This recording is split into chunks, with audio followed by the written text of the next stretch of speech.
Let's continue our discussion about prerequisites for formal teaching of reading.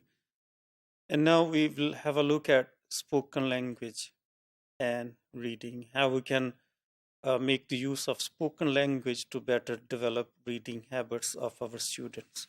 And in this regard, I have got example for you, which I will explain in this module. But the most preferred approach in this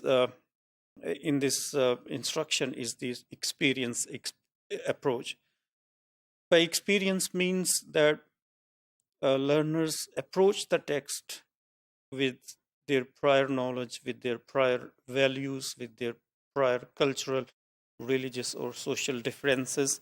So they have a lot of experience or knowledge about before reading the text. So they come up with their knowledge and they come up with their prior schema about a particular text. So we can't, as being EFL or ESL teachers, we can't ignore that prior knowledge because it influences students' attitudes towards the given text. Okay, so there are various ways of developing experience approach among students, and one of the ways I can explain it through my own experience is that each learner, for example, draws a picture and she explains it to her tutor, and the learners take that picture.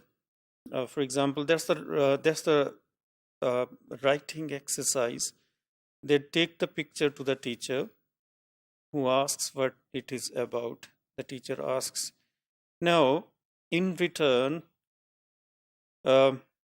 students say about what they have drawn the picture, okay, what the picture is about, and teacher writes the description as learners speak. This is very interesting activity, and while writing the description, the teacher writes the same words, the same spoken expressions or diction, no matter it's spoken in non-standard English.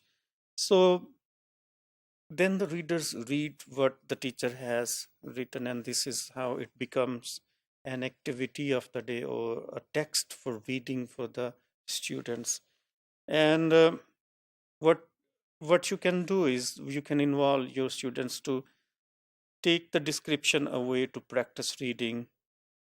They can do it to their classmates, they can do it to their friends, or they can do it with their family. So these pictures and their descriptions can be gathered to make a meaningful text for the students. And this is how their knowledge, the input with what they have through reading becomes meaningful, and this is how their experience can be activated to help them train in reading.